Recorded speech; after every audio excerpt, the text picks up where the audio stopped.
Hello friends, welcome back my YouTube channel. If you want to watch the super hit movie Against the Ice in full HD, then first of all, give this video a like, and if you are visiting our channel for the first time, then subscribe to this channel. The name of the movie we are going to discuss in today's video is Against the Ice. So we will give you information about how and where you will get to watch Against the Ice film officially. Apart from this, we will give you a detailed look at the pre-production, post-production, budget, box office collection, and filming of this movie. A detailed review of the movie will also be given in this video, where we will explain the story of this movie in detail. We will also discuss the cast and casting performance of the movie. Apart from this, information about the music department and technical department will also be given. Because of this video is going to be very interesting and entertaining. So you must watch this video till the end. And if you haven't liked this video yet, then like this video now and subscribe to this channel. So let's start the video. Against the Ice is a 2022 historical survival film directed by Peter Flinth and written by Nikolaj Coster-Waldau and Joe Derrick, based on the true story recounted in Two Against the Ice by Einar Mikkelsen. It stars Coster-Waldau, Joe Cole, Charles Dance, and Heida Reed. The film was shot in Iceland and Greenland. Against the Ice premiered at the 72nd Berlin International Film Festival on February 15, 2022. It was released on Netflix on March 2, 2022, and received mixed reviews from critics. Plot: in 1909, Danish explorer Captain Einar Mikkelsen organizes an expedition to Shannon Island, East Greenland, from which he makes treks to recover the records of the ill-fated Denmark expedition. His first attempt is unsuccessful, and a crewman loses toes to frostbite in the process. But on the trek, Mikkelsen discovers a dead Denmark expedition member with a log and a map showing the location of a cairn built by his expedition. The only volunteer to accompany Mikkelsen on his second attempt is an inexperienced engineer named Ivar Iversen, while the rest of the crew stays behind. Mikkelsen and Iversen lose two of their sled dogs in their first few days and gradually sacrifice the remaining dogs to provide food to the teams that remain.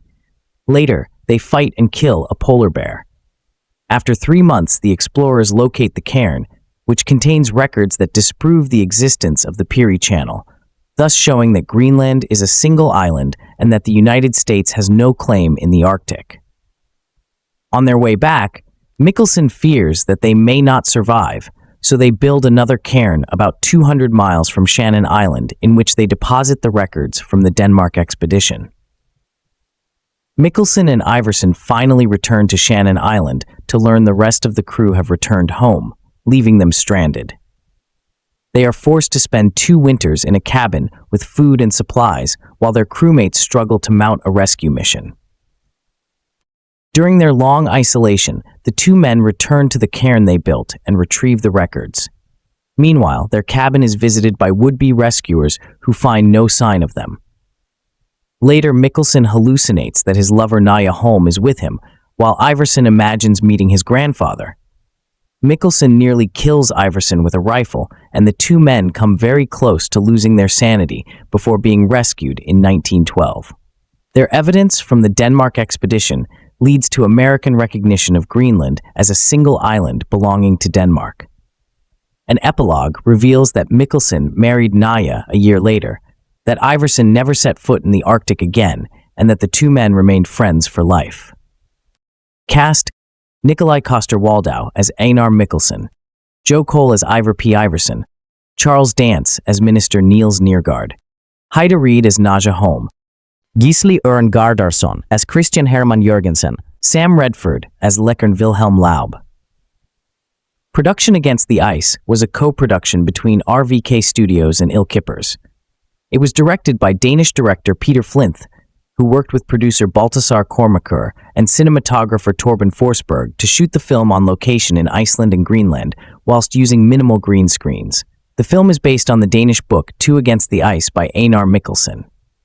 On January 19, 2021, Nikolaj Coster-Waldau, Joe Cole, Charles Dance, and Heida Reed were confirmed to star. Flinth said he cast Cole as inexperienced crew member Ivar Iversen, due to the actor's unfamiliarity with Greenland. According to Coster-Waldau, the crew was once stranded on a glacier in Iceland during a storm.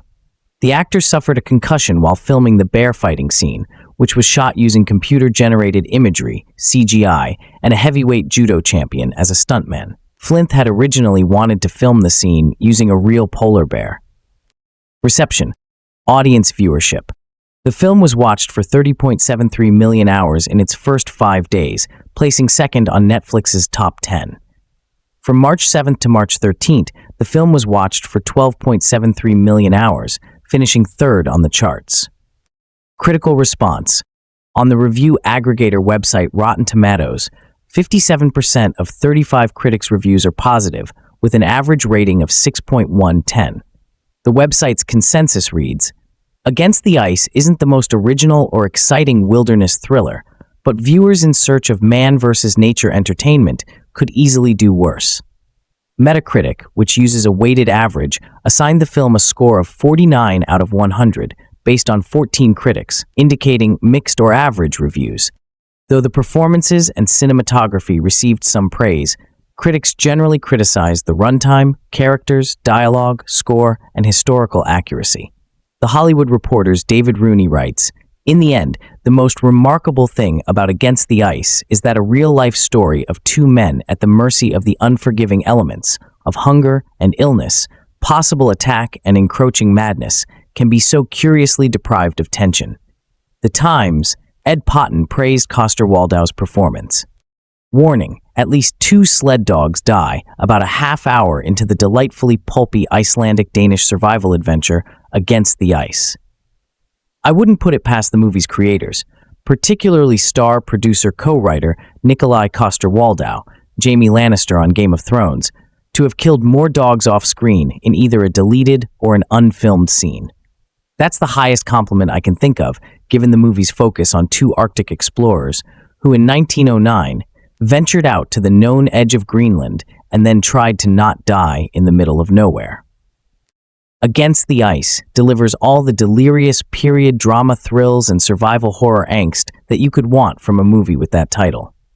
Within a very short amount of time, Coster-Waldau and Joe Derrick set up their story, an adaptation of Arctic explorer Ejnar Mikkelson's memoir, Two Against the Ice, as the sort of grisly and high-toned boys' adventure story where the worst can and probably will happen, especially when you're expecting it.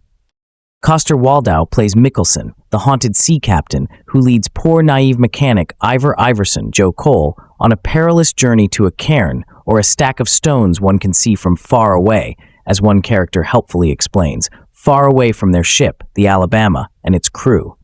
Buried within this cairn is a written record of the last Danish expedition's findings. That prize document suggests, in no uncertain terms, that Danish explorers, and not the American adventurer Robert Peary, had already discovered Greenland's northernmost border, which in turn suggests that the U.S. has no claim in the Arctic, as Mikkelsen explains to Iverson. You might be wondering how or why proving this extremely particular claim might be the goal for an Arctic-set action-adventure about 2 men who must kill a sled dog or 2 in order to survive. Derrick and Coster-Waldau immediately develop viewers' expectations through campy and economic dialogue, like when another explorer warns Iverson that he should not befriend the dogs because sometimes, if worst comes to worst, you must shoot the worst dog and feed it to the others. Soon afterwards, Iverson heedlessly opines that once you learn to trust your lead dog, it all kind of falls into place.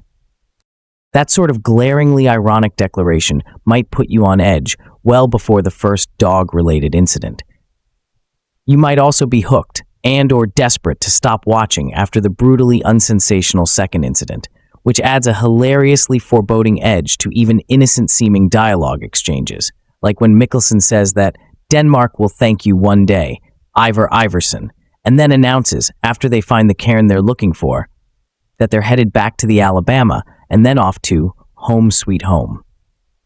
This is well before icicles settle into Iverson and Mikkelsen's beards. After that, they bond like normal turn-of-the-century men by talking about their first sexual experiences or whether they'd ever consider cannibalism. Spoiler alert, they would. To be fair, Against the Ice features some tense and well-paced set pieces, as well as some handsome, atmospheric outdoor photography, lensed by Danish cinematographer Torben Forsberg, some of which was shot in Greenland. Cole and Coster-Waldau are also both terrific in their respective roles, even if they're not the real stars of the movie.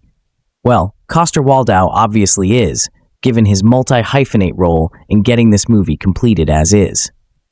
But not for his on-camera performance. As a screenwriter, Coster-Waldau and Derek packs every scene with the sort of lurid and surprising details that are sure to delight fans of airport paperbacks and/or B-movie suspense. Don't let the mid-sized budget fool you.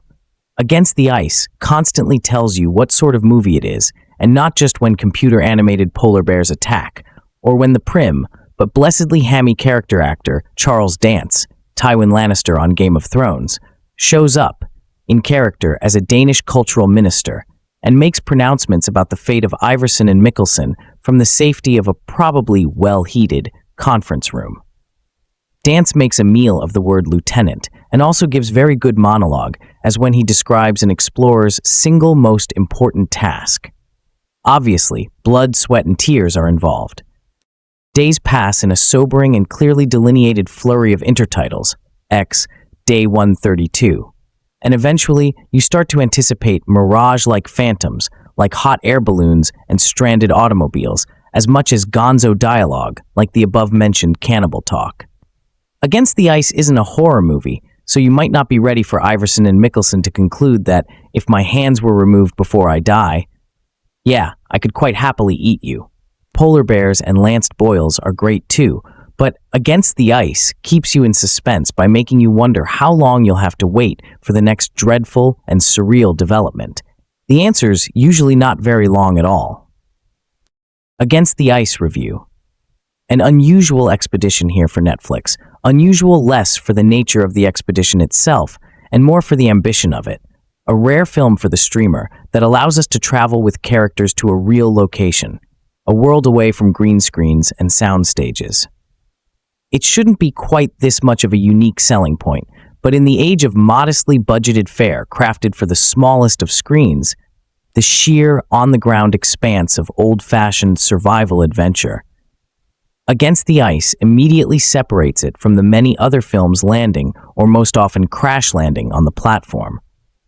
It's a vital separation from its contemporary streaming peers, as when compared with the big screen films that have come before in this particular genre, it's a familiar tale told robustly but with very little distinguishing flair. It's a passion project for the Game of Thrones alum Nikolaj Coster-Waldau, who both co-writes and stars as the Danish explorer Einar Mikkelsen, but this passion is mostly restrained on screen, a polite by-the-numbers story of men fighting the elements that should satisfy those seeking a simple, sturdy throwback drama. Those hoping for anything extra will leave feeling a little cold. It's the true story of the Danish expedition to Greenland in 1909, one to disprove the American claim to the northeastern territory based on a belief that it was broken up into separate pieces of land. Captain Mikkelsen, who in real life would have been just 29 at the time, a slight stretch for the 51-year-old Coster-Waldau, is following in the footsteps of an ill-fated prior attempt, aiming to recover the bodies or discoveries of the men who came before them. To make the final trek, he must leave his crew on the ship and brave the extremes, a 400-mile round trip that will require a partner. The only volunteer is mechanic Ivor, Joe Cole, inexperienced but eager, and so the two set out, aware that they might never come back. But while the characters might be risking life and limb to trek into uncharted territory, it's a familiar route for the rest of us. It's a mostly enjoyable one, though, not quite as gripping as it could have been given the intensity of the situation, but charged with just about enough forward momentum to keep us on board. The film's most effective moments are those that teeter on the brink of catastrophe, an uneasy tension born from the knowledge that in a place such as this, death is always just one false move away. And it's not just from falling off the edge of an icy verge or into freezing water, pushed by a rather shoddy-looking CGI bear, but also from ruined or lost supplies, injured or killed snow dogs, the the constant fear that something is about to go wrong and then all might be lost. Adapted from Mikkelson's posthumously published book, which means we're never completely in the dark over where we're headed, Against the Ice is a Danish story flattened for a global audience. The decision is made for characters to speak in English with a variety of regional British accents, a slightly jarring sacrifice to increase eyeballs that, for a story all about an ambitious country trying to make strides to end a debate of who owns what with another, makes it feel a little confused. There's a similar lack of specificity with much of the dialogue, which at times feels too simplified, and at others, far too modern. Were people in 1909 really asking others to go for a walk and talk? Like many of his Game of Thrones co-stars, Coster-Waldau has mostly struggled to find his groove outside of Westeros. And while he's far too old to be playing Mikkelsen, the dramatic shift of watching someone in their late 20s v early 50s grapple with such responsibility is huge. He makes for an adequate lead, tasked mostly with tersely reacting to bad things happening. The last act pushes him into hallucinatory mode to try to bridge the gap between home and away, which makes for a mostly unconvincing lurch to the finish line. But it's an otherwise satisfying end to the kind of journey that we've taken many times before and will most likely take again. Perhaps next time, it might even be one to truly remember. Director Peter Flinth's Eye of the Eagle, Arctic Adventure, starring and co-written by Nikolaj Coster-Waldau, Game of Thrones, is a harsh look at Greenland's complex history through the lens of the men who almost died trying to reach it.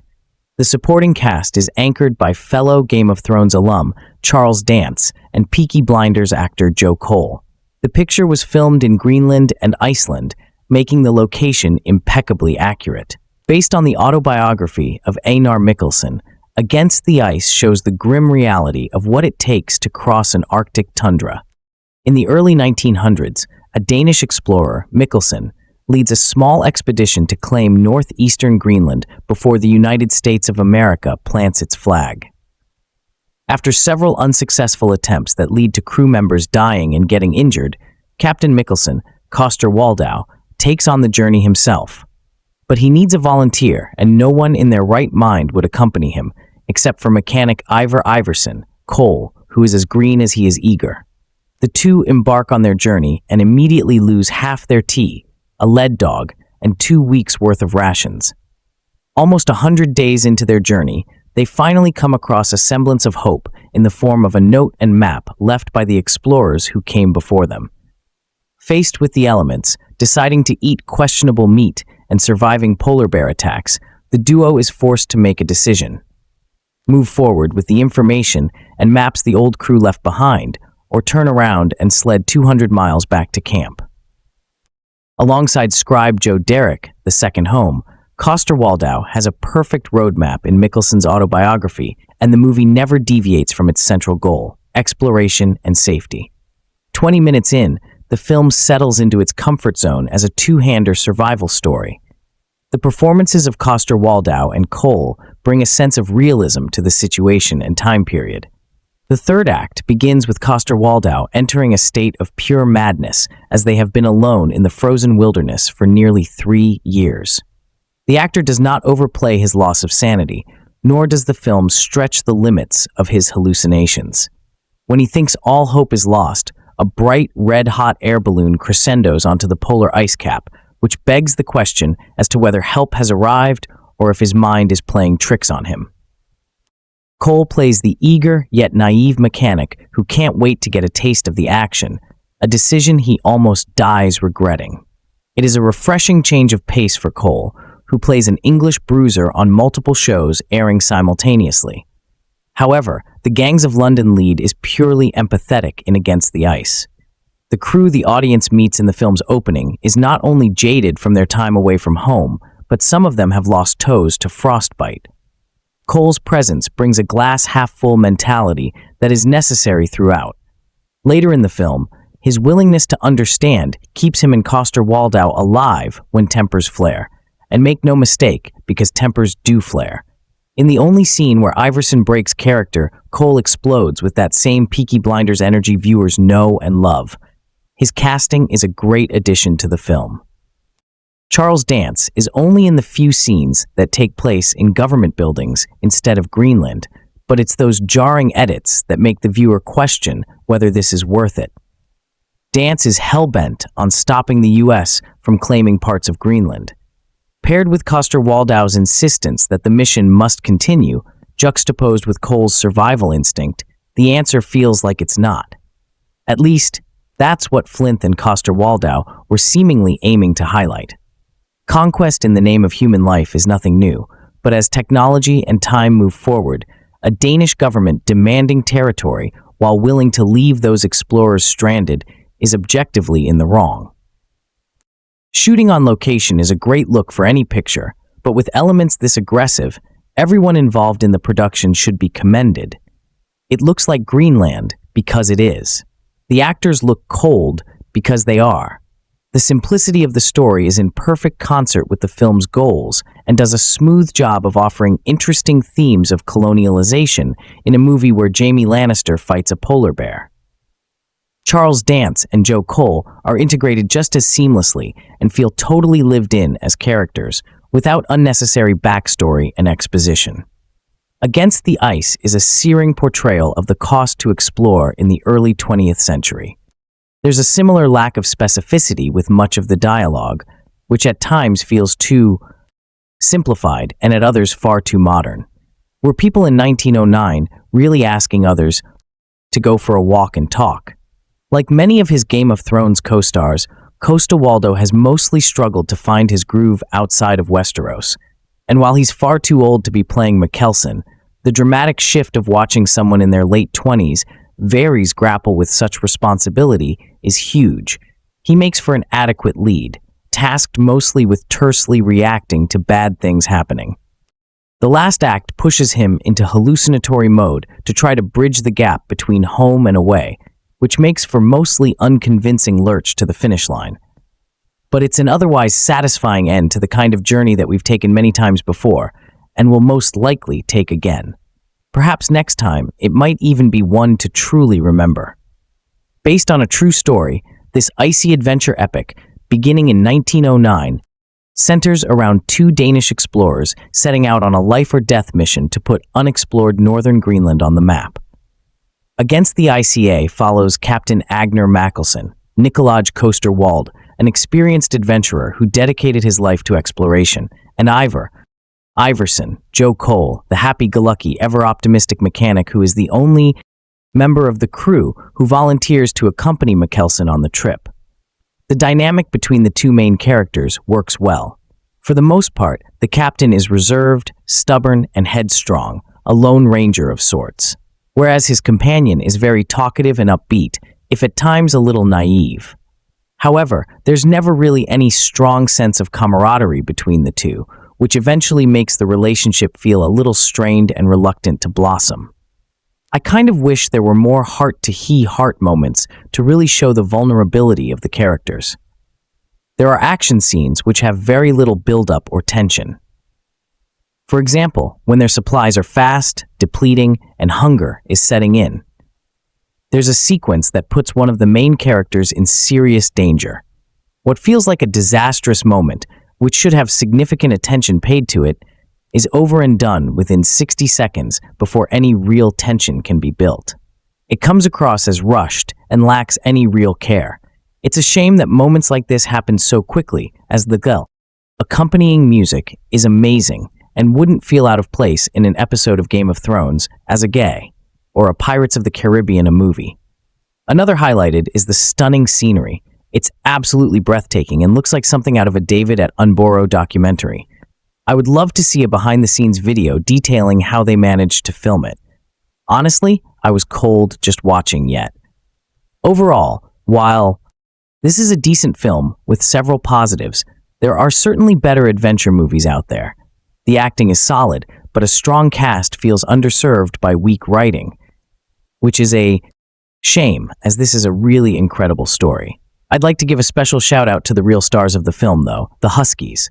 Hardworking, loyal, not to mention super cute. I expect awards galore. Edner Mackelson Coster-Waldau claw back to the ice-locked vessel Alabama with Jorgensen justly, or guard Arson stretched out on the dogs. The cold was so nippy on Jorgensen's toes. Egner has to grab the nippers and nip them right off. Great way to start a movie. It's 1909. Egner is the Alabama's captain, and he and his crew are on a rescue mission. Fellas on the Denmark expedition went missing, and it's SNA's job to find the May, or at least find their findings, regarding a claim on Greenland's land, which will hopefully go in Denmark's favor, not the United States. Because what kind of shitty cowria doesn't want to possess a chunk of no man's land dotted with polar bears and little else? However, didn't complete the mission. He found the explorers' bodies, but not their data, which per adventurer protocol is stuck in a pile of rocks somewhere on a sheet of ice. It's his patriotic duty to go back for it.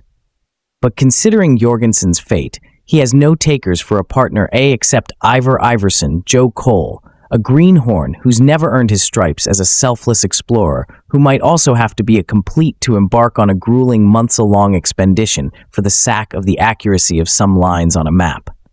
But he's up for a little 40 below zero fun. So they pack up the sleds, rope up the dogs, and mush away into the vast whiteness. This isn't all fun and games, though it's the type of journey where you will have to kill one of the dogs to feed the other dogs. It's also manned by the odd couple of Danish adventurers. Since Ivar is a naive dingus who sees the Arctic as a place of wonder more than a place that will kill you to death, I feel like we landed on the moon, while is a grizzled veteran of the harshness whose nerve endings are joyless snubs of unfeeling. Sometimes it's best not to think too much. They stay in a tent, and remember, this is the Presiper era, so the flap is just flapping in the frigid gate all night. Before they get to the title card, day 865, they have to get to day 26. And in between, not everything goes right. Just as you suspected, no doubt. You've got some dog peril, a slippery creasse, unconvincing CGI polar bears, very, very, very, very cold water, hope, despair, hope again, despair again, and maybe some pause for dramatic effect to madness. Against the Ika is a mostly serviceable entry in the cold weather survival subgenre with accomplished cinematography and a digestible mash of earnestness and pulp novel men's man fodder. There's nothing unexpected out there for Engineer and Ira to run into. A just wind a polar bear wind, and even more wind, followed by wind, and the polar bear scenes stir up more laughter than a sense of peril. There are no aliens frozen deep in the ice or overgrown raid polar nuclear mutant weasels to battle, just the far more terrifying dwindling rations and all the natural elements that are always trying to kill us all the time, but are even more kill-happy when you're not in a sturdy shelter and deep in the northern portions of Greenland. Note of warning, the dogs don't fare well, and they're all uniformly cute, so that may be upsetting to some, seeing animals suffer for their fathomless loyalty. Also note, my description of the movie may be more compelling than the reality of watching it. Coster-Waldau and director Peter Flinth don't drum up much in the way of suspense or offbeat characters for Ivar. The day's plot on Uber dramatically, or Uber and dramatically, and there isn't a whole lot of meat on their bones, personality-wise. They talk vaguely about missing women, but otherwise don't reveal much about themselves besides Ivar's slightly unexpected durability and slightly unexpected Irishity. Neither do they talk about how not fun it is to poop in a hole in the snow while the wand is chopping tender portions of the anatomy, which they absolutely no doubt had to do. Unless there's an alternative, I don't know. I didn't learn anything from this movie beyond the fact that Torrevieja and Ivar were real people who embarked on a grim journey and then wrote a book about it. There's just not enough movie to this movie. My friends, Arctic survival dramas have lately been well represented on television with the gripping first season of AMC's anthology series of the Torora, and more recently the same Networks of the Northwater. The raw brutality, bone-chilling tension, and superlative acting of those shows makes the lifeless treatment of a historic expedition all the more disappointing. In a Netflix Against the Ice, starring and co-written by Maj as Danish polar explorer Jeremy Coulson. This is a potentially fascinating true story in which the pedestrian script and journeyman direction mislay the suspense. Unless ropey CG polar bears give you a thrill. Coster-Waldau and Joe Derrick adapted the English-language screenplay from Malin's book about leading the 1909 Alabama expedition, spending 3 grueling years securing proof that the northeastern part of Greenland was not separated by a channel, and therefore was invulnerable to American attempts to claim it. A previous expedition from 1906, led by Livik Melius Eriksson, had ended in tragedy, but a diary and map found by Masselson indicated that Melius Eriksson had placed his definitive findings in a cairn built in a remote spot on the forbidding landscape. Those records were essential to end any territoriality dispute between Denmark and America. At the start of the film, Mikkelsen returns from his first abortive trip by dogs led across the ice cap with a fellow explorer Gorgonson Ghastly AR and Gargries Arson, whose toes are so frostbit and they have to be removed. Understandably, the captain has trouble finding volunteers to return, but an inexperienced Icelandic mechanic, Ivory Verson, Joe Call, offers his services, and given that the Alabama is going nowhere for now, he has no duties on board. Neither the writers nor director Peter Flynn seem at all concerned with period authenticity. It's jarring enough that half the Scandinavian crew speak like working-class Brits, but they also drop one clanging after another. Averson is a kind soul, so naturally he bonds with the dogs that will be hauling their provisions, even if crew members more seasoned at sledging in 40-below conditions advise him not to get too attached. "Check out Ivor," they say, warning him about the scary out there. One, with comments of the dogs. If they were any more inbred, they'd be sandwiches. Really? This is 1909. Remember later back in Copenhagen, Charles Dans playing a stuffed shirt, government minister hedging about funneling more money into the expedition. A asks Jorgensen, "Do you mind if we walk and talk?" "Thank you, Aaron Sorsen." But it's less the unconvincing dialogue that sings against the fact that it reliably makes hairy life-or-death situations well dull. The film is capably shot on vast frozen landscapes and makes decent use of a moody orchestral score. But as text flashes up periodically, marking off day 26, 48, 84, and so on through day 865, the storytelling grows repetitive, almost inert, scary like a sled dangling over an ice precipice, or a polar bear attack, or a plunge into glacial waters, happens without much pulse-quickening variation in the poorly paced film's rhythm. The script may well portray what actually happened, yet it makes for plotting drama that long after, finding the crucial documents, decides to build another cairn in which to deposit them, just in case he and Ivor don't make it back. Then, when they do return to find the Alabama crushed by ice and parts of it used to build 2 now abandoned huts, he gets nervous after a nightmare in which a polar bear destroys his cairn. He insists on schling the 200 miles each way to retrieve the records again. That's a lot of very semi-back and forth. While both Coster-Waldau and Cole give solid enough performances, the chemistry between them never really sparks, and the inevitable development of friendship and mutual respect feels more like W-plot mechanics than anything heartfelt. Some of the shakiest drama comes as Asner's sanity begins to falter here, and visions of his sweetheart from back in Denmark, Naja, Peter Reed, invade his reality. Only humble, honest Ivor's common sense and compassion save them from calamity. In the end, the most remarkable thing about Against the Aya is that a real-life story of 2 men at the mercy of the unforgiving elements of hunger and illness, possible attack, and encroaching madness can be so curiously deprived of tension. Captain Mikkelsen, co-writer Nikolaj Coster-Waldau, has decided to risk his life for a piece of paper. The year is 1909, and the bearded explorer is determined to retrieve a map that proves the territory of Greenland belongs to his native Denmark and not America. The only problem is he must cross thousands of miles of ice to get it. He needs a buddy engineer.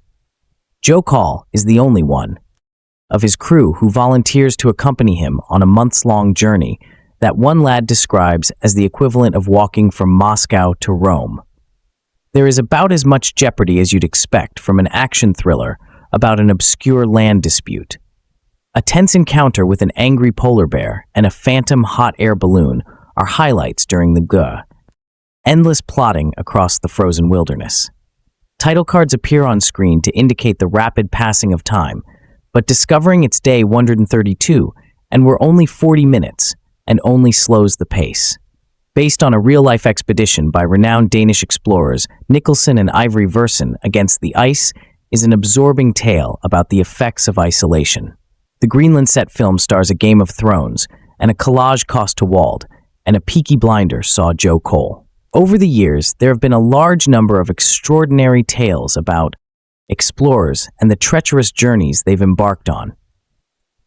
Against the Ice, directed by Danish filmmaker Peter Flinth, is nothing revolutionary. It's quite by the numbers.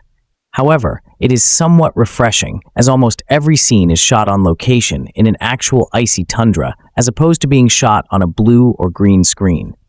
There is a reality to the film, thanks to this, that helps to ground it in a believable way, which enhances the emotions on screen. The film follows experienced Arctic explorer Nikolaj Coster-Waldau on a mission to the north of Greenland in an attempt to prove that the U.S. has no claim on the land. Dragged along with Mikkelsen is Ivory Verson Joe Cole, a clueless mechanic who unknowingly sets out on an endless journey with little rewards. Along the way, the two explorers face off against frosty winds, hunger, and multiple polar bears. Although their story is known primarily among the exploration communities, this film offers an insight into the importance of their expedition and the struggle they went through in order to survive, cut off from the outside world for years. Against the Ica is quite the thrilling ride. The story begs for such suspense and immersion. However, despite how much the film and its actors try, it can't capture a true sense of isolation akin to something like E of the Lighthouse, which goes above and beyond in its representation of isolation. At times, the film breaks out into heightened melodrama as the two butt heads as they start to see visions. It's here where some of the film's authenticity falters. Additionally, the aforementioned naturalness of the film's cinematography due to filming on location is broken by a couple of obviously CGI polar bears. Even though the attacks are full of suspense, the shaky polar bear models threaten to rip spectators out of the intensity of the scene. The chemistry between Coster-Waldau and Cole is rather exceptional. They play off of each other in a fun yet dramatic way. Coster-Waldau as Mikkelsen is the serious explorer determined at all costs to bring back vital information from the barren north of Greenland back to Denmark. Whereas Cole's Aver is an engineer who agrees to partake in the journey because he's a fan of Mikkelsen's escapades. Cole plays Aver's naiveness in a charming and endearing way. This rubs Mikkelsen the wrong way, as it's quickly established that he is somewhat of a hindrance to his mission. This relationship is what keeps this somewhat overly extended film churning. A good chunk of scenes could have been cut to streamline this Greenland set expansion film, but it's understandable wanting to prolong the runtime given the amount of years the duo were isolated for. The film manages to maintain a good rhythm. It's clear that every department is on the same page. It's quite impressive in terms of visuals, sound, and especially editing, given the sameness of every shot and location. Almost every image in Torben Forsberg's cinematography is drenched in a hazy mix of blues and whites. The occasional splash of orange and red in the fires break up the film's consistent visual palette. Talking of shifts, there are many edits scattered throughout the film's runtime that showcase the events unfolding in Denmark. On paper, showing the parallel events sounds like a great, albeit archetypal narrative tool, but here it lacks any purpose beyond just emphasizing their isolation. And it never came across as believable and actually interrupted the immersion of the main storyline. Charles Dance shows up, gets his paycheck, and leaves against the IA has many rewarding qualities, but its faults threaten to throw the film off course. Although it gets dangerously close, it never quite crashes off course, thanks to the pairing of Nikolaj Coster-Waldau and Joe Cole. There is a good chance that this film splits audiences, especially as there are so many inherent expectations for a film set so firmly in its genre. It successfully portrays the explorer's isolation in a believable manner. Despite it not being merely as relentless and crazed as something like He of the Lighthouse, it goes for more of a subjective approach to their growing delusions, allowing us to see what Mikkelsen sees as he daydreams of his love. Perhaps if his dreams were kept inside his mind and we were forced to observe his actions. From an objective perspective, the two characters' isolation would feel all the more intense. Nevertheless, the Netflix film is worth the watch. There is certainly lots to be admired against the ICA first showed up on my radar some time ago. I mean, can you blame me? As a Dane, it is really exciting when a major streamer like Netflix decides to acquire a historical survival drama about Danes, directed by Adney, co-written by Adney, and so much more. Really, I could go on and on about all of the Danes involved with the production, and yet it isn't actually in Danish. A Thesa aspect was a little bit of a disappointment to me, but I can understand why some may have felt it should be in English. Unfortunately, while I do think this is a mostly okay survival drama, the language wasn't my only disappointment. Peter Flintzog ins the Ikai is based on a novel by Mikkelsen, and it tells the true story about how in the early 1900s, the Danish captain and explorer Edner Mikkelsen, played by Nikolaj Coster-Waldau, along with Ivar, played by Joe Collin, engineer went on a dangerous expedition in northeastern Greenland to recover the records of the ill-fated Denmark expedition, which had set out to map northeastern Greenland and investigate whether an unproven but hypothetical marine channel existed. However, Mikkelsen and divers were eventually stranded, and they now had to try to survive and keep their spirits up in the freezing cold. Against the Aya essentially has all of the makings of a solid, unrelenting survival drama. This is an amazing true story led by capable actors, including Nikolaj Coster-Waldau, who has amassed quite a following in his career. And it all looks real and cold from minute one, and the film isn't afraid of frightening dog lovers. I would even go as far as to say that I think both Joe Cole and Coster-Waldau deliver fitting performances and are believable as these characters. Unfortunately, I think the film ran into some problems with the way the story has been written and structured. Frustratingly, the film feels quite superficial in that it jumps from date to date and title card to title card without establishing context or a geographical understanding. It really could have used this stylistic montage or two. It is, in a way, the kind of film that might have been better as a miniseries, which would have given Flinth and the writers more of an opportunity to feature Charles Dance, who adds gravitas to the project whenever he is on screen. I also think it would have helped the film tremendously if the Beast story involving those who didn't volunteer for the expedition had figured more into the film in its early stages. Lastly, I also think the film's big polar bear scene is too quick, and too much of it happens off-screen. Now, that may have been for budgetary reasons, but it certainly lessens its impact. Some true stories are almost too incredible to be believed, like Denmark's Arctic expedition in 1909. Led by Captain Mikkelsen, the team set out to dispute the United States' claim on northeast Greenland. If the team could prove that Greenland was one massive piece of land and not two separate ones, as the US believed, then the territory would remain Denmark's. After the ship was marooned in ice, and the previous attempt to trek north failed, Mikkelsen set out to prove it himself. Accompanied only by the ship's inexperienced young mechanic, Ivory Verson Joe Cole. They manage to find proof, but are beset upon by Mother Nature at almost every turn, facing off against the elements, sheer cliff faces, and even a hungry polar bear. They eventually returned to camp to discover that they had been abandoned, and it would be years before they finally saw rescue. Mikkelsen recounted his experiences in his book Against the Ice, and that incredible journey has been turned into a movie on Netflix.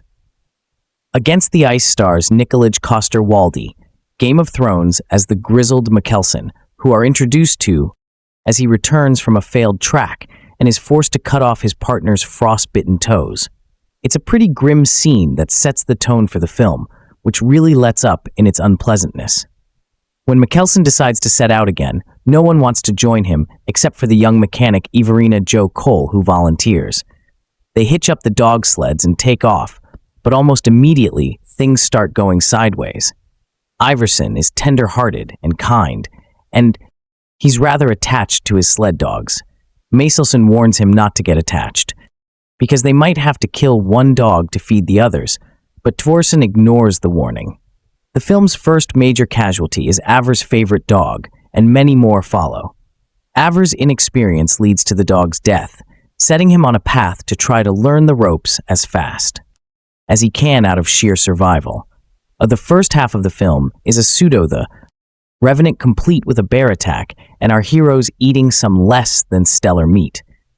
Unlike the character in that film, however, they have each other, and their frozen hell-forged friendship allows them to survive. There are plenty of opportunities for Mikkelsen and the Versen to turn on one another while they trek back to camp, but they manage to keep their mission and a sense of camaraderie alive. None of the dogs make it, but the two men at least manage to return to the boat. Unfortunately, the boat had been made into a camp, and the camp was abandoned when a rescue team arrived, and the two explorers were still gone. The two then make camp in the cruise shack, thankful that they were left a year's worth of rations just in case. The second half of Against the Ice follows Mikkelsen and divers as they begin to lose their minds in the desolation of the frozen wilderness. Months pass without any sign of rescue, and the two begin to fear that they will never see their families or homeland again. Mikkelsen begins having hallucinations of the woman he loves waiting for him back in Denmark, and these delusions start taking over his exhausted mind. Iversen helps him endure, though he begins having some instability of his own. Things are looking grim for the explorers, and grimmer still when Finance Minister Nerd Charles Dance, who sent the team in the first place, refuses to send another rescue mission to help them. Against the Ice has a lot going for it. The landscapes of Greenland and Iceland where the film was shot are stunning with natural light used to create absolutely incredible vistas. Danish cinematographer Roar Torben Forsberg uses the setting well, and almost every still would make a beautiful painting, whether it's of the icy mountain ranges or just Coster-Waldau as tired eyes as he looks across a campfire. The performances are also stellar, and Coster-Waldau and Cole have the kind of on-screen chemistry that makes you believe in the power of their intense friendship. There is an authenticity to Against the Ice that's hard to fully put into words. The dogs are appropriately scruffy, the people look genuinely dirty, and the bitter cold seems to come right out of the screen.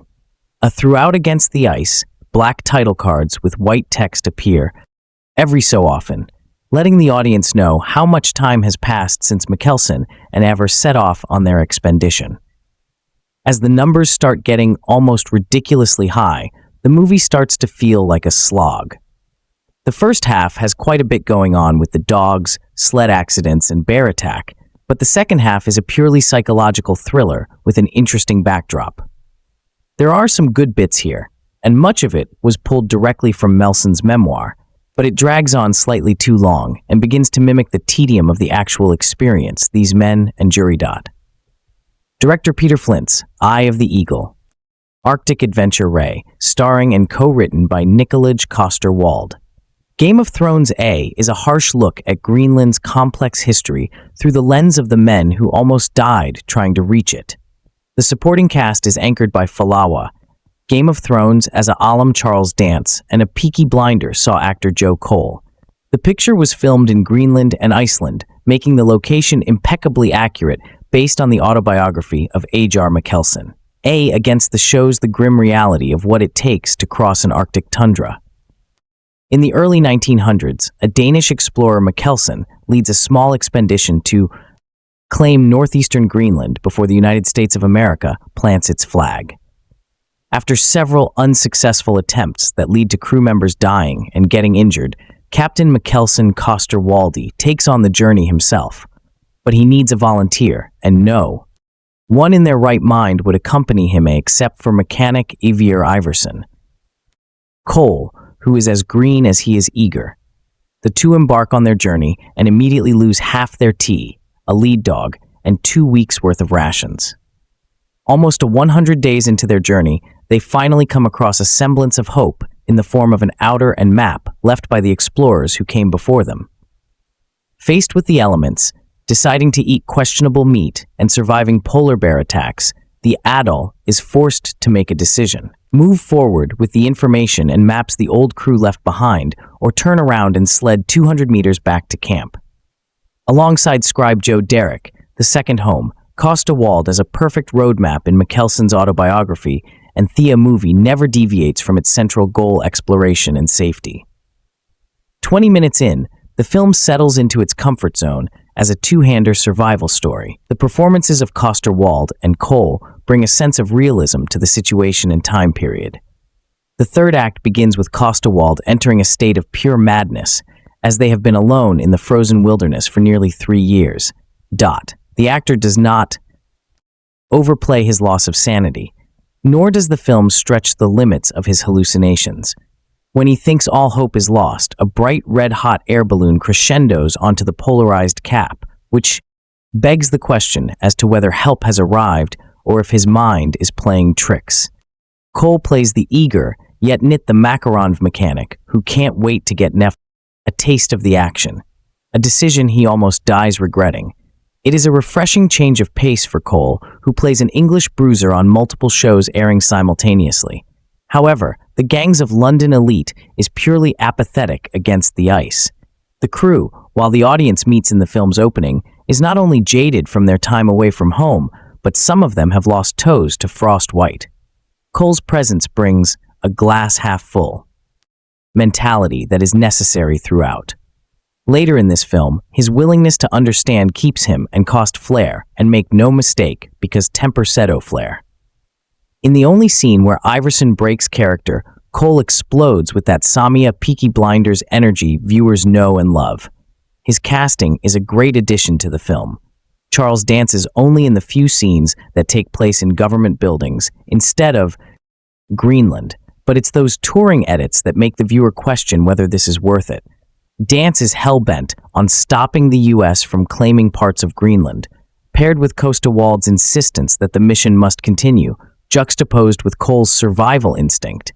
The answer feels like it's not a call. At least that's what Flinth and Coster-Waldau were seemingly aiming to highlight. Conquest in the name of human life is nothing new. But as technology and time move forward, a Danish government demanding territory while willing to leave those explorers stranded is objectively in the wrong. Shooting on location is a great look for any picture, but with elements this aggressive. Everyone involved in the production should be commended. It looks like Greenland because it is. The actors look cold because they are. The simplicity of the story is in perfect concert with the film's goals and does a smooth job of offering interesting themes of colonialization. In a movie where Jaime Lannister fights a polar bear, Charles Dance and Zuko are integrated just as seamlessly and feel totally lived in as characters without unnecessary backstory and exposition. Due Against Thea is a searing portrayal of the cost to explore in the earlier 20th century. Charles dances only in the few scenes that take place in government buildings instead of Greenland. But it's those choring edits that make the viewer question whether this is worth it. Dance is hell-bent on stopping the U.S. from claiming parts of Greenland. Paired with Coster-Waldau's insistence that the mission must continue, juxtaposed with Cole's survival instinct, the answer feels like it's not at least that's what Flinth and Costa were seemingly aiming to. Highlight conquest in the name of human life is nothing new, but as technology and time move forward, a Danish government demanding territory while willing to leave those explorers stranded is objectively in the wrong. Shooting on location is a great look for any picture, but with elements this aggressive, everyone involved in the production should be commended. It looks like Greenland because it is. The actors look cold because they are. The simplicity of the story is in perfect concert with the film's goals and does a smooth job of offering interesting themes of colonialization in a movie where Jaime Lannister fights a polar bear. Charles Dance and Joe Cole are integrated just as seamlessly and feel totally lived in as characters without unnecessary backstory and exposition. Against the Fall is a searing portrayal of the cost to explore in the earlier 20th century. The film opens jarringly when a swollen like plums to which the steely Mikkelsen takes a machete. Dashing patriotic that he is, Mikkelsen refuses to abandon the cause, though none of his men care to join him, aside from Ivory Verson Joe Cole, a chipper volunteer who doesn't know what he's in for, and an effective, if transparently manipulative, narrative element. The dual sled dogs are the prime casualties, and we witness the ranks whittled down in a variety of horrifying ways. Dog lovers beware. In one scene, a phase must sacrifice one of the pups to provide food for the rest. Mikkelsen embodies this unapologetic survival instinct, and he's not impressed with his sentimental partner. The saintly younger man, however, puts up with his captain when he experiences visions of his girlfriend, and Flinth confusingly skips past swaths of time to cram in more moments of brotherly friction.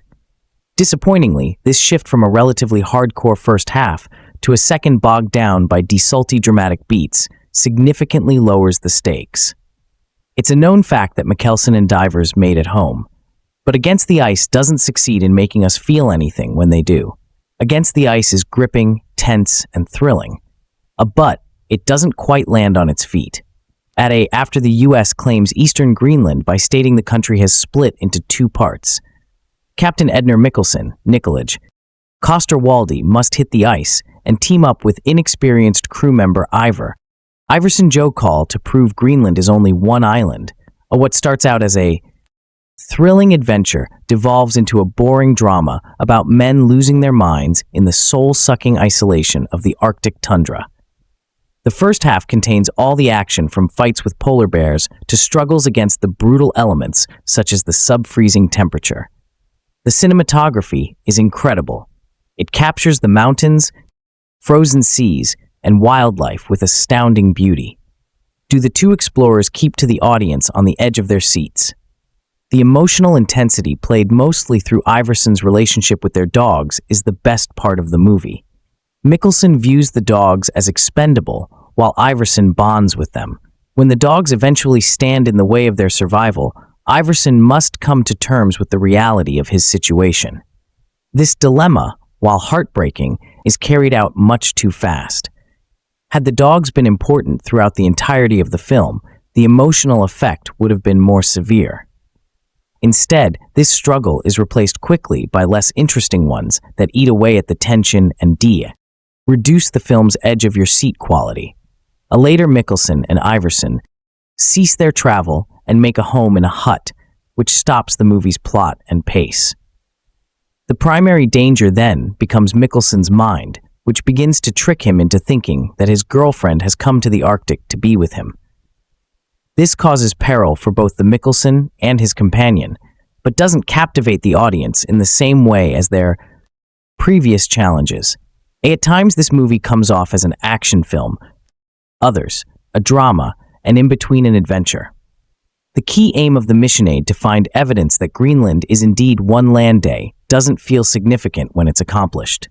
The elements of danger shift over the course of the movie, which leaves plot lines unsatisfied.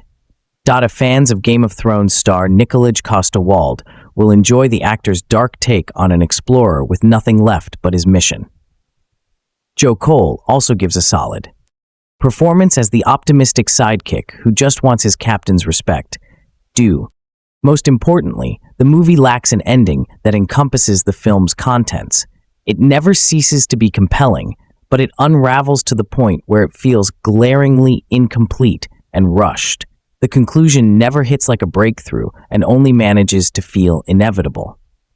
On top of this, Cole and Coster-Waldau that don't look like they've succeeded, and there's no euphoric feeling that should accompany escaping such natural terrors. The script is solid but never outstanding. While it succeeds in pushing exposition to the wayside, it feels unoriginal at times.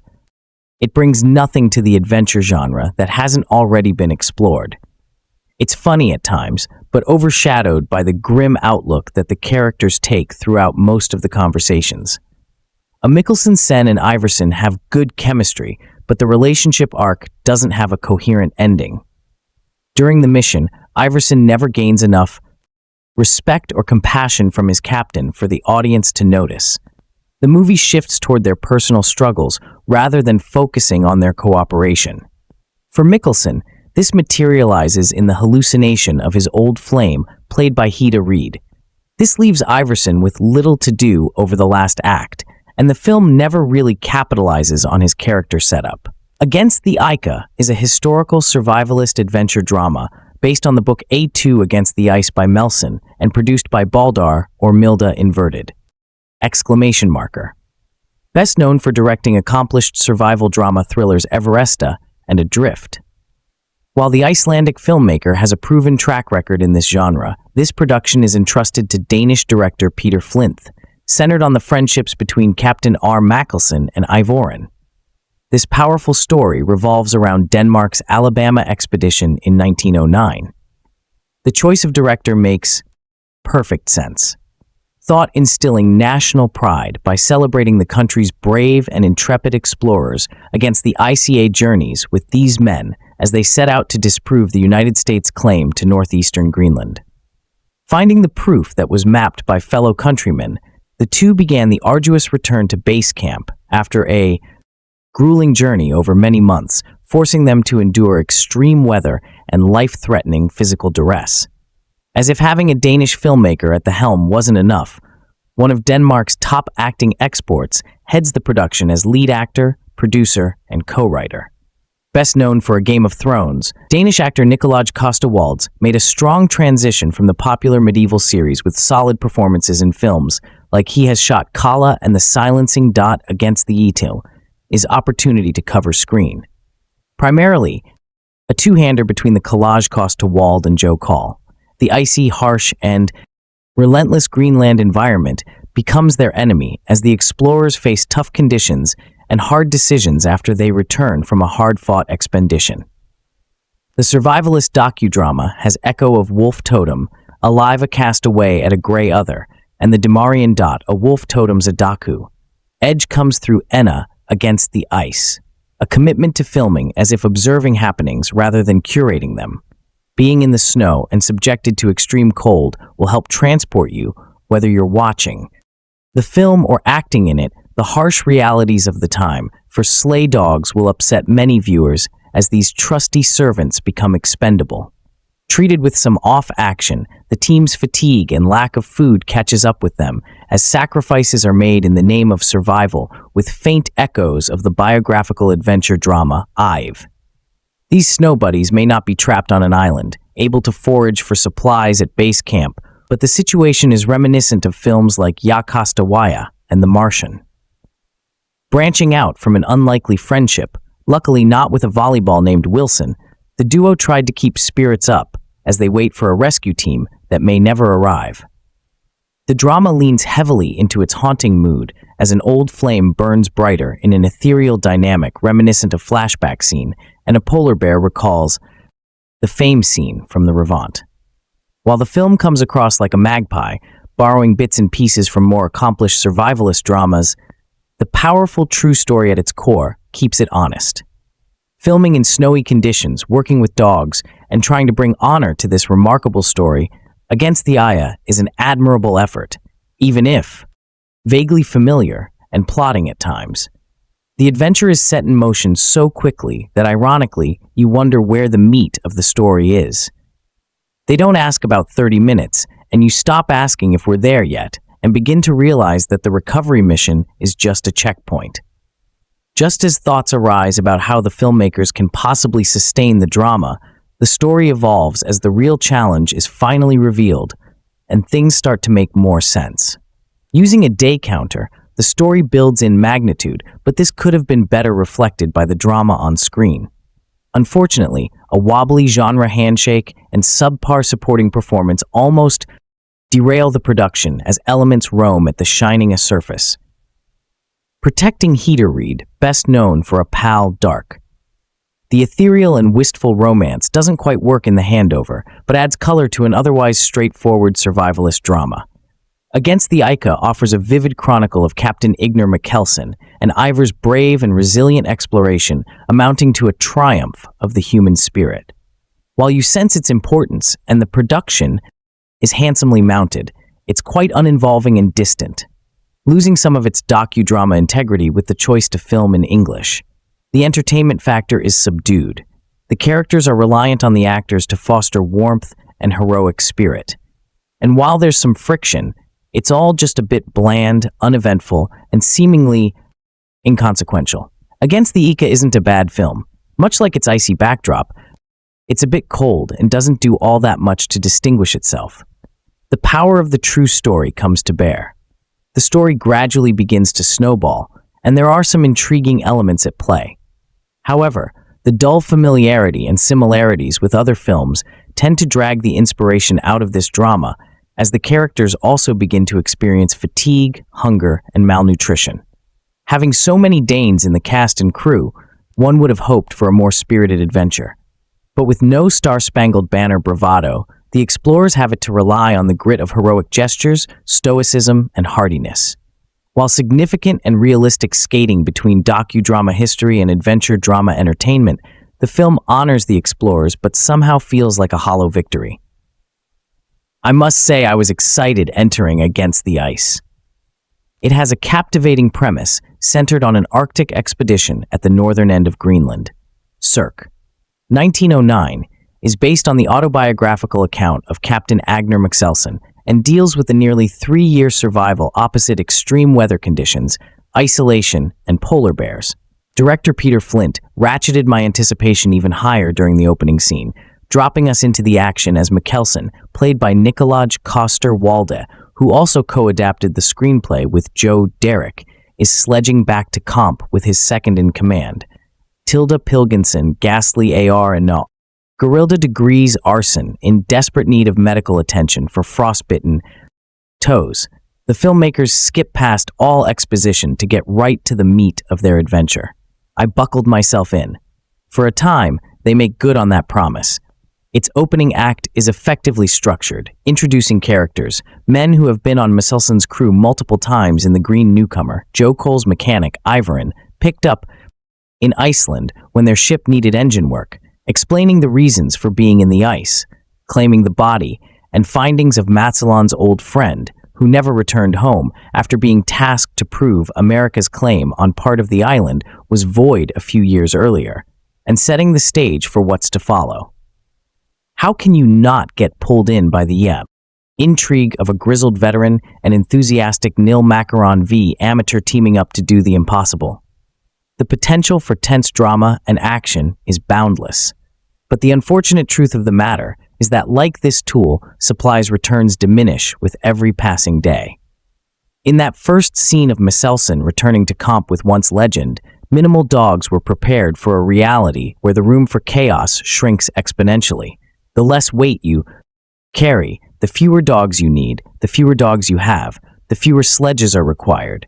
The weather is always cold, the distance always long, the food always sparse. But eventually we are left with 2 men praying they'll make it a little bit further. Maybe a bear will come and jolt us awake with some violence. Maybe a person's inexperience threatens grievous injury to body and provisions. That adversity only sustains us so long.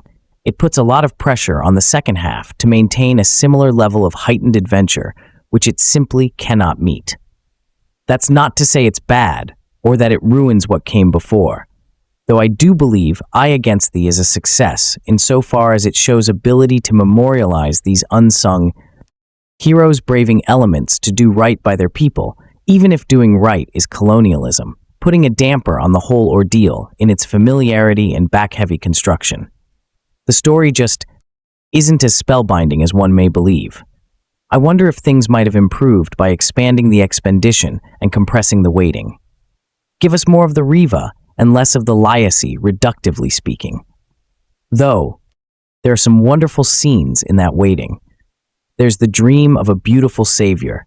He reads Naja, landing a hot air balloon outside their Comp. There's the joy of fixing a record player for entertainment. If you're going to be stranded for years in one place, having someone that can repair everything is definitely a plus. Through these, you get to see Engineer and Ivor connecting on a human level they never reached when out on the ice and duty-bound by a military-based power structure. Yet, too many of these moments feel like vignettes rather than sustained progression, where the suspense of being in the elements propelled us forward. We ultimately find ourselves losing our minds from the monotony alongside these characters. If constantly shifting to Denmark to watch Tilda Pilgro Jensen fight with politicians, including Charles dances. Near helps break things up. Their interactions are no less repetitive when one wants to do whatever is necessary to go back, while the other refuses to spend tax money on a third expedition to acquire what he believes should have taken one. The stilted nature of both back and forths is thankfully saved by performances of all involved acting a consistent strong point of fa against the ice. It needs to be so much of the runtime is spent with cost to Walt and Call. We need to believe in the revolution, as well as their unavoidable flaws. Where strength of will was necessary on the ice, strength of mind is paramount for the rest. Making the latter as interesting as the former is rather difficult. You can't just throw tragedy into the mix and see what happens. Where cliffs and bears, the CGI isn't great, but not on screen long enough to matter, can get your pulse pounding. The usual deterioration of sanity often proves more tedious than suspenseful, and its rapid shift through days, like chapters in Maselson's book, does little to let us sit with the characters is more than pawns hitting checkpoints on their way to salvation or death, wondering if Michelson kills averse and courtesy. His delusions and before starvation takes them both is more academic than impactful when it doesn't really matter. Thrills become reenactment, promise becomes missed opportunity. In the early 20th century Arctic, a man is hurriedly sleeting back to safety.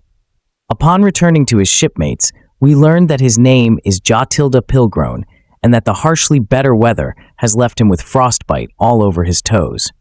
The aftermath is unpleasant, but sufficiently makes a case for the dangers that await all Ina against the ice. Ednar Mackelson Nikolaj Coster-Waldau in his best performances since He Game of Thrones, also co-writing the script alongside Joe Derrick, which is an adaptation of Mickelson's real-life book. Documenting this true story of important discovery and survival is the captain of this vessel determined to find a cairn from a previous Danish expedition that likely has proof tucked away inside that an island strip belongs to Denmark and not the United States of America. Market trying to seize the land for themselves under the guise that there is no ownership. As such, Michelson is prepared to throw caution to the wind and get right back out there in the frigid cold searching. Unsurprisingly, none of the other shipments are jumping up and down to the selected. However, there is a mechanic who was not part of this expedition in the first place. He was picked up at Reykjavik and hired for maintenance, ready to put some faith in Massillon. Following that, Michelson gives Iverson Joe Call some pointers about taking orders, managing the sled dogs, rationing food, and staying warm. It's also worth mentioning that Against the ICA does not sugarcoat the reality of the situation, opting not to shy away from upsetting behavior regarding how these dogs are treated, especially when they become useless and disposable. There is a harrowing and bleak authenticity at the core of this perilous quest, made all the more engaging due to the captivating Arctic scenery from cinematographer Turban Forsberg. The journey is broken up into sections prioritizing the key events which usually turn out to be a dance with death. Everything from sliding accidents to lost supplies endangers the mission. A polar bear makes its presence known at one point, ging against the a bit of other of the anti-vibe. However, as tensely executed as these sequences are, Against the simmers, due to the two men show chemistry between the collage Coster-Waldau and Joe Cole that gradually redefines the perspective of confidence and doubt, both for themselves and in each other.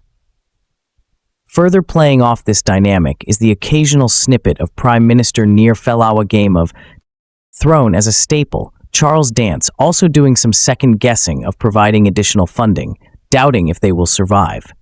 It's hard to argue against any of this feeling cliché, but Nag Costa-Waldau that horrifically plays the calm and collected mentor that's projecting his fears before descending into madness. Unfortunately, the second half of Against the transforms into a different kind of survival entirely, and one decidedly more generic. Even if director Peter Flinth is trying to repurpose some of these tropes cleverly, the transition is rushed and, worse off, causes much of the remaining story to skip through sizable passages of time without much of an impact. Against the Ice works best when depicting the unsavory aspects of survival for trekking through the Arctic and the search for the cairn. There are brief flashes of dark humor in the second half that should have been more prevalent. Some tacked on bits involving Malin Wong and balancing what he values more. Denmark, or his partner back home he was about to marry, are thinly sketched. Anyway, the ice doesn't completely break, as the performances are enough to keep things afloat during the second half cracks. The new film Against the Ice is based on the remarkable true story of Danish explorer Melson and his 1909 polar expedition across the frozen tundra of northeastern Greenland. This man versus nature survival thriller from director Peter Flinth is inspiring but also quite harrowing, putting just as much emphasis on the psychological toll as it does the physical. And while it may lack the overall tension you might expect from a movie like this, the film still does a good job immersing you in its story and setting. Nikolaj Coster-Waldau, who penned the script alongside Joe Derrick, plays Edgar Mikkelsen, the captain of a crew long into their search for a missing Arctic expedition. During a recent venture into the icy wild, Edgar discovers a diary containing a map. The map reveals the location of a cairn where Captain Levig Malaeus Eriksson of the Lost Expedition hid his final records of northeast Greenland. Denmark had hopes of reaching the uncharted territory before the Americans, but the loss of Miley Eriksson and his team had them second-guessing their investment in Greenland. That made Malin's expedition all the more important. Desperate to reach the cairn and retrieve Miley Eriksson's records, Idner asks for a volunteer to accompany him on a second and more arduous sledge journey, this time further across the treacherous ice cap. His tired and homesick crewmen know the dangers and aren't eager to risk their lives, especially so close to their time to sail home. A wide-eyed mechanic named Ivar Iverson Joe Call is the only one to step up, and soon the two head off on their perilous adventure to the northern edge of Greenland. A fairly big chunk of the movie follows, and Ivar as they battle nature and the elements with two teams of sled dogs and limited supplies. Cinematographer Turban Forsberg shoots the landscapes as sparse and forbidding. He thrusts the characters and us into a harsh, jagged, and ice-cold setting that truly tests the bounds of survival. But then, in the second half, there's an interesting transition to the psychological, as cabin fever becomes as dangerous as the environment. It's an unexpected turn, but a compelling one. Yet strangely, through it all, we only get a couple of scenes of true edge-of-your-seat peril. That doesn't mean the movie is a slog, but it's an odd choice for a survival story in this mold. There's also painfully little Toad about the two main characters. Wears a locket of a woman he left back home, but she's little more than a vague image. The sketch we get of Ivar is even thinner. We're told even less about him, his background, etc. These things aren't deal breakers, but it's a lot easier to invest in characters when there's something personal to latch onto. Still Against the Ice does what it sets out to do, and it tells this incredible story by pulling us into the brutal setting with its characters. Coster-Waldau gives yet another rock-a-lid performance. A grizzled, stoic, and sturdy Cole is a good compliment, and both actors turn it up a notch in the headier second half. And while it may lack the grittier edge that would have made the movie great, cinema is made for stories like this, and Flinth's movie is a good grab for Netflix. Against the Ice is now streaming. Heroism, obsession, she ties, and huskies. It's a winning combination. The stuff of stories that show Manet, because these were stories about Manet reaching beyond themselves to survive the elements. Sometimes even in stories they didn't survive because they did sacrifice themselves for their comrades finding their best selves in tough situations. Before imaginary superheroes took over, these tall tales, in true of daring do, used to fill children's annuals. Against the IA is exactly that kind of story. In 1909, a Danish expedition led by Captain Einar Makkelsen headed for the northwest of Greenland. Its mission was to try to recover information collected by a previous expedition and buried in a car at a point when the members of that team knew they wouldn't make it back. The cairn's location is marked on a hand-drawn map recovered from one of their bodies. This is the reality of a life of adventure, life, death, and bad maps. Exploration is only possible in summer, leaving a ship and crew berthed on the shore. Mikkelsen and one of his crew, a ship's mechanic Ivar Iverson, Joe Cole, the only man on board who volunteered for the job. A set out to cross hundreds of miles of ice, including rivers filled with ice floes.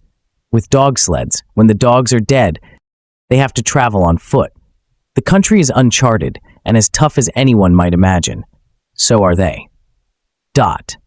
Peter Flinth's film fails us inefficiently on the purpose of the enterprise.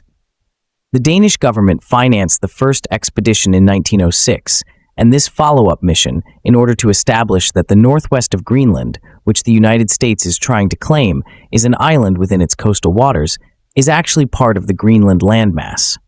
The area never has been mapped, but America maintains that it is divided by a sea channel. Denmark must prove otherwise. The film never hammers the point, but it is worth remembering how much courage and sacrifice was expended on the headbutting of two empires' thought. Of course, that's not what drives the men on the ice. Their motives are no doubt complex, unknowable even to themselves. The film doesn't dig into them either for its purposes. These are good men without even much in the way of rough edges. Danish star Coster-Waldau, who also co-wrote the script, was born to play Stoa. Captain Mikkelsen, chiseled of face, agile of body, and naturally authoritative. He is a man you would trust to lead you to safety, even with a pencil-drawn map, which is dangerous, of course. In the film's first scene, the captain is returning from a previous foray in search of the kin, with his most experienced lieutenant hoisted over his shoulder. He has frostbite. Mikkelsen takes off half his blackened toes with pliers, while the rest of the men hold him down. Aver, his new companion, doesn't even have any polar experience. He talks too much. He's wide-eyed and irritating, but his high spirits and conviction in his own good luck, which emerges intact from the loss of a sled, attacks by polar bears, and being marooned. They ultimately will be their joint salvation. To have made this film at all must rank as an achievement in the annals of polar adventure, as a story of physical and mental resilience. It is inspiring. The icy landscape, often iridescent believe there will be a way. And so Mikkelsen, accompanied by a young mechanic called Ivory Versen, set off in 1909 across the icy wasteland of Greenland to recover the records of the former explorer Leivik Malaeus Erikson, and the evidence that the Danish had largely mapped out the area before the Americans. In fact, the Danes went on to prove that Robert Peary's A Hypothetical PI's Channel, a passage that separated mainland Greenland from the American self-named Peran, do not even exist.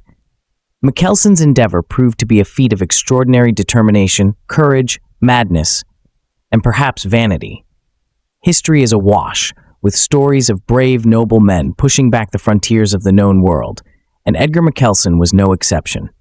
However, his feat may remain of primary interest to the Danish, which may explain the extensive commitment of the Danish actor Nikolaj Coster-Waldau, who not only plays Mikkelsen, but co-wrote and co-produced the film. Nikolaj Coster-Waldau has always been a better actor with subtitles, and the film's earlier scenes featuring the original crew members of Mikkelsen's ship, Alabama, do not convince. The film's strength is its visuals. Huge. Vistas hauntingly captured by DP Torben Forsberg and captured on location in the fall. Blizzard-blown wilds of Iceland and Greenland. It's reassuring to see that there's still a lot of ice somewhere, although a sequence with the polar bear recreated in a computer looks hokey in the extreme. Frankly, there's not a lot of story A or narrative momentum made A to hold the attention, and so the drama rests on the acting chops of the two actors, Coster-Waldau and the London-born Joe Cole. The former plays Melson as the strong, silent type, while Cohen only talks the hind legs off a rein. It's a two-man show, and the men begin to create as much friction with the audience as they do with each other. It is a case of desperation, then, that the scriptwriters Coster-Waldau and Joe Dare introduce an imaginary character to stave off the prospect of audience boredom. It is a mistake. It merely forces a wedge between what is on screen and what we, the viewer, believes is real. The best moments turn up in the detail. The two men's obsession with an old postcard featuring a lineup of nurses, each of whom takes on a personality for the men to fantasize about. The other bits presumably drawn from Mikkelsen's 2003 memoir, To Against the Ice. They explore the minutiae of survival in the polar wastes, slicking the runners of their sleds with fresh ice formed from the water in their mouths, to the inspection of a dog's liver with a silver necklace to test its toxicity. Answer: don't try this at home. More of this would have added meat to the bones of the experience rather than the endless rattling of Joe Call. The visuals are perfectly strong enough to draw the audience in. The added dialogue in English and the gimmicks merely detract from the drama. Dot Against the Aya tells an incredible true story of survival in Neff, a desolate and unforgiving environment. Based on the memoir by Captain Mikkelsen, two intrepid Arctic explorers braved a vast wilderness to claim Greenland for Denmark. They confronted the fierce elements, polar bear attacks, starvation, and crushing isolation. If only the film adaptation captured their harrowing experience with the more gripping touch against the icy applauds, along with a matter-of-fact approach that feels, pun intended, cold and stale. The severity of their situation is never in doubt, but the film fails to snare the viewer with a compelling narrative. Before starting this new film on Netflix, I looked it up on Rotten Tomatoes, nearly always a mistake. What I found was a series of reviews calling the film subpar or mediocre at best. After that, I almost disregarded the film completely, and I'm glad I didn't. I do not know why the critics were less than impressed with this survival thriller. I present Wild Theory at the end of this review, but I think it's one of the best films so far this year. These types of adventure stories, especially when based on true events, never get told for me. Though some are told better than others, I am always intrigued by the story of humans in harsh conditions fighting to survive. This is one of the strongest of recent years, on par with the Robert Redford starring All Is Lost. Its strength lies in its straightforward simplicity. As these Danish explorers traverse Greenland on what seems like a foolish mission, director Peter Flinth captures the brutal reality of making such a journey. With little to no CGI, it feels like the actors are actually experiencing all of the dangers these men went through. The landscapes are both beautiful and terrifying at the same time.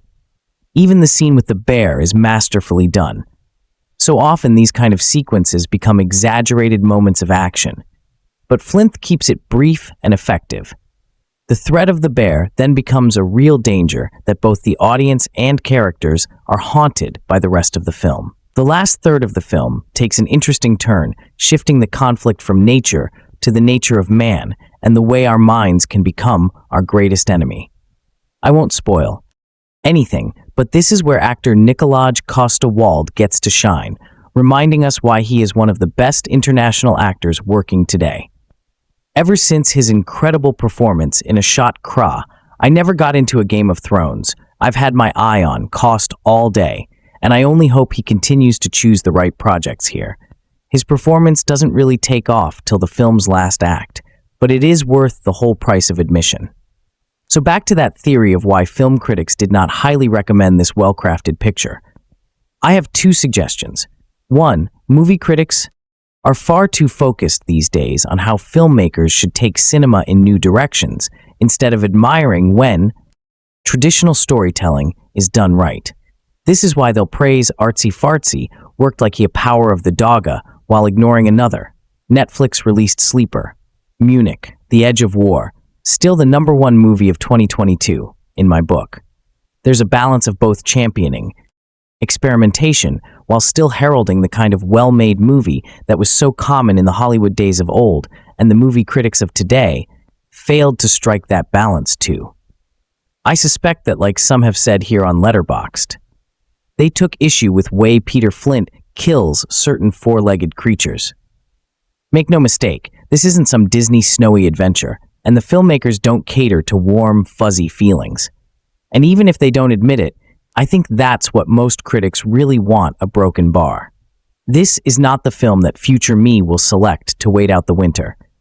Dot Against Thee is a cold, bitter, faithless test of patience and fortitude day. And that's just for the characters. Watching it is something like passing a shivering chihuahua on a bitterly frosty day and wondering if the little guy will make it home with both ears. It makes me darn grateful for modern conveniences like lights, heating, water that I don't have, to pick off a frozen lake, and more than anything, fruit. I take that apple a day for granted. But heck, if I'm not unreasonably terrified of scurvy. There was once a time, not that long ago, when half the Western world thought that Greenland was one big chunk of land, and the other half that thought it had a neighboring island for the claiming. Most in the latter were Americans who were overzealous with sticking flags in the ground. Even back then, before modern survey technology, the only way to confirm land masses was to literally send a guy out there to check. Those guys were Miley Eriksson and Haytogen, shortly followed by Captain Ignor Mackelson, Nikolaj Coster-Waldau.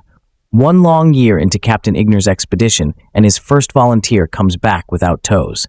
So Captain decides that if he wants a job done, he done do it himself. Young, eager, and ignorant. Ivory Verson Joe Cole is the only crew member to volunteer as his companion. So, off the pair go. 2 sleds, 2 dog teams, enough supplies for 6-ish months, and 1 tent. Unbelievably, things go according to Plan A until they return and their ship has up and gone. Being a raised, seasoned, and proud Canadian, I thought I knew winter. 6 months of snow, wind, ice, sometimes all 3 in unison, sometimes 1 at a time. If you go a little further north into our great ancient backyard, it gets cold enough to freeze your eyeballs and dark enough to make you doubt the sun ever existed. But this is modern winter against the Asaya.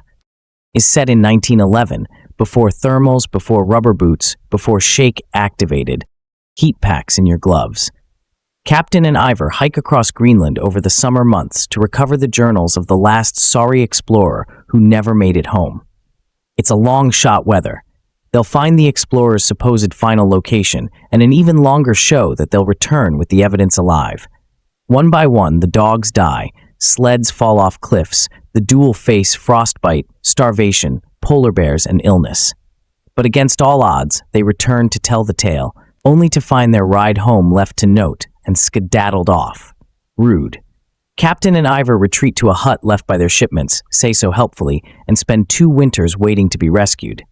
Scene after scene of frost, darkness, canned food, and 1 wrinkled postcard for decoration left me thinking, nope, no thank you. When the madness sets in, I'm already Googling vacations to the Dominican. How these 2 men survive that isolation and environment with minimal traditional knowledge is a mystery and a wonder. It wouldn't be a movie if they died. No one would know their story, and who's to say a large chunk of Greenland wouldn't now be part of America? Ah, how topical do Against the ICA is a wild and interesting story. But we know what happens before it even starts. If they hadn't survived, how would we know their story? If you're okay with this kind of predictability and an excess of ice, then it's a banger. But for me, it fell into the same rhythm of most Arctic explorer stories. Ice a check dogs, a check bearded smelly men holding on to the last shreds of their sanity. A double check on a hot summer day. A against the wood hit the spot. Captain and Ivor are different enough to hold the story together without much need for a supporting cast. But I'm glad a few scenes of Danish politics were thrown in for variety. Against the ICA is a harsh, unforgiving story in a harsh, unforgiving landscape, and that about sums it up.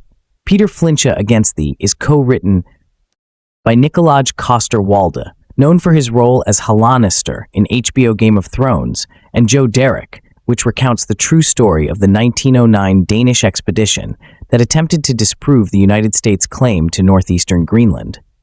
Toss to Wald, that plays Captain Edner. Mikkelsen, who leads his Alabama crew to find a cairn that includes the notes of the previous explorers, Levick Mile, Eriksson, Niels Peter Heighten, and J.A. Tilda Sadil, Jan Bilda Sadelen. Lund, the 3 members ultimately perish during the expedition in Greenland. The movie begins as Captain Ignor Coster-Waldau returns to his ship after searching for the Chiron with his most experienced explorer on a sledge. His crew member has frostbite, so Captain Nair cuts off his toes while the rest of the crew holds him down. He is still determined to return and search for the cairn. However, none of the crew members wants to go since it's risky. Ivor Iverson, Joe Cole, an inexperienced ship's mechanic and the only man on board to volunteer for the search. Along with his lead dog, BJA Tilda Sedila Arn, and their months of supplies, Captain Ajir and Ivor begin their journey on the dog sledges. They set out on the thousands of miles of uncharted ice and faced many obstacles along the way. Against the ice, it could be described as a conventional survival story, but there are a lot of issues. The first half of the movie is promising.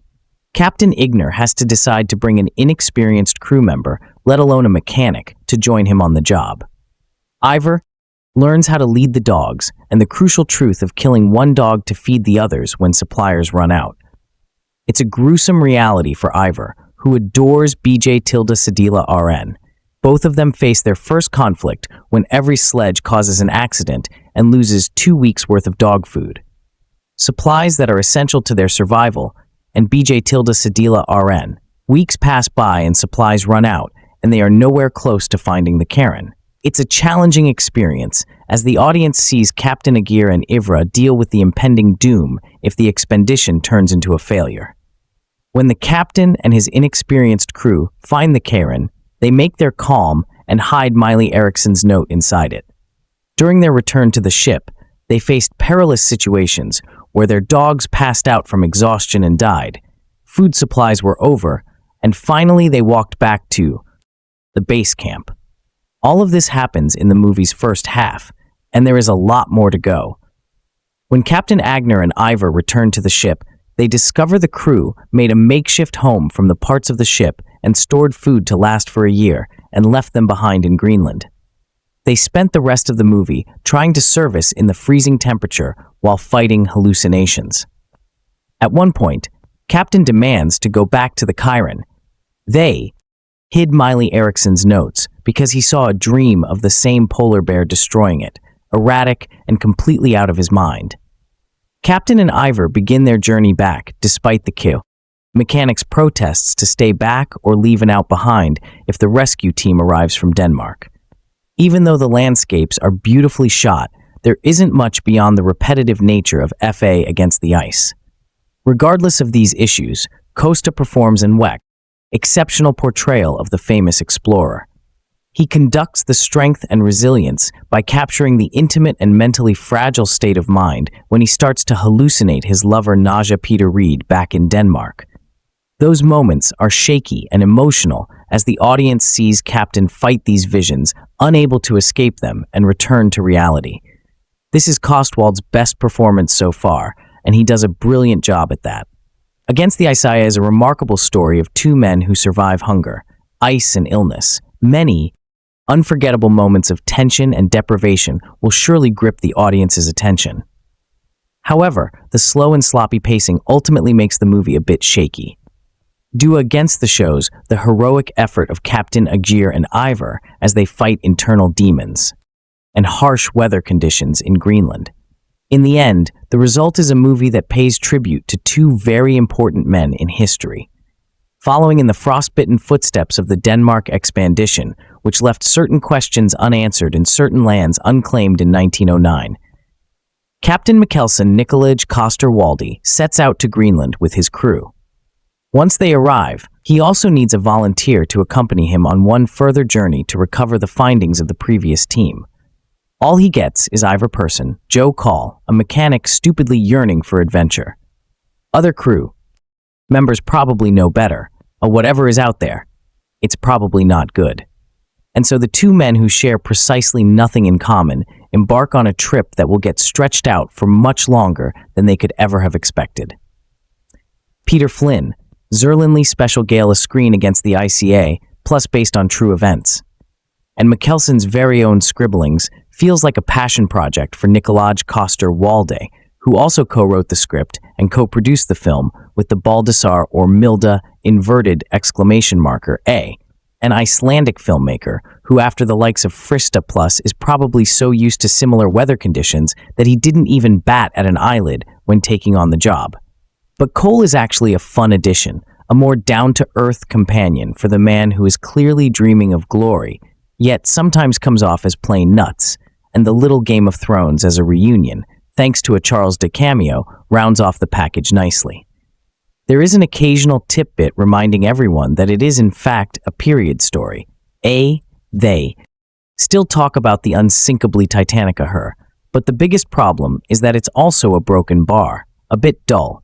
The stakes might seem high to these men, but they won't to most viewers. It's really hard to care who will finally claim this icy strip of land, be it the Danes or the Americans, and the only ones who really seem under threat are the highly expendable dogs. But things do pick up. When the duo finally make their way back, only to realize that nobody is waiting for them anymore. Stuck in a minuscule hut, they need to wait it all out, without any guarantees that there will be anything worth waiting for in the end. Predictably, they start going a bit crazy. Nothing as crazy or as flatulent AOS or the lighthouse. However, it's actually almost suspicious how well behaved these two are, especially under such circumstances. So when they finally lose it over an old postcard featuring a group of young women and not even in any compromising positions, it's a welcome addition. Even though, as always in such stories, ladies can either visit someone's dreams or patiently be waiting back at home, perhaps it's all just too polished to really commit to the survival part of the story. At one point, you do want more drama, more polar bears, and more scenes of Coster-Waldau mumbling something weird into his beard, and some information about it. How do you like our today's video? Please let us know by commenting, and if you like this video, please like it, share it, and forget to subscribe to our channel. Thanks for watching.